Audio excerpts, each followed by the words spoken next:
My husband kept working late every Friday. I was certain he was having an affair until the woman he was meeting showed up at my door crying. For 18 years, my husband Ben never worked late on Fridays. Friday was our night. Take out a movie, complaining about how old we were getting. Then, one Friday, he texted, "Running late, don't wait up."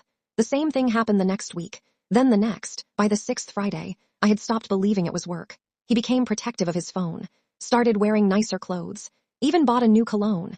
Every sign pointed to the same conclusion. I wanted to confront him. Instead, I decided to find proof first. The following Friday, I borrowed my sister's car and followed him. He drove to a quiet cafe on the other side of town. 5 minutes later, a woman about my age walked in. They hugged.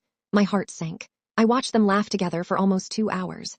Not once did they kiss. Not once did they hold hands, but they looked comfortable. I drove home convinced emotional cheating was still cheating. When Ben got home, I almost told him I knew. Instead, I asked, "Long day?" He smiled. The usual. The lie hurt more than anything I'd seen. 3 weeks later, someone knocked on my front door. Standing there was the same woman. She looked terrified. "I'm sorry. I know this is inappropriate, but Ben's been in an accident." My legs nearly gave out. She drove me to the hospital. Ben had suffered a concussion after another driver ran a red light. The doctors said he'd recover. Relief washed over me. Then the woman quietly said, "There's something I have to explain before he wakes up." I folded my arms. "I'm listening." She introduced herself. "My name is Claire. I was married to Ben's older brother." I blinked. Ben had told me his brother died before we met. Claire continued. "After the funeral, I couldn't cope. I disappeared. I stopped speaking to everyone. I spent years struggling with depression. 6 months earlier, she contacted Ben, not because she wanted a relationship, because she was finally ready to reconnect with the only family she had left. Ben had agreed to meet her every Friday. He never told me because Claire had begged him not to. She wasn't ready to face the rest of the family. I wanted to believe her, but one question remained. Why lie to me? Claire looked at the floor. Because I asked him to. I was ashamed. I didn't want anyone to see what I'd become. When Ben finally woke up, the first thing he said was, "I'm sorry. I should have told you. I thought I was protecting Claire. I didn't realize I was hurting you instead." For the first time in our marriage, I honestly didn't know what to say. I wasn't angry about Claire.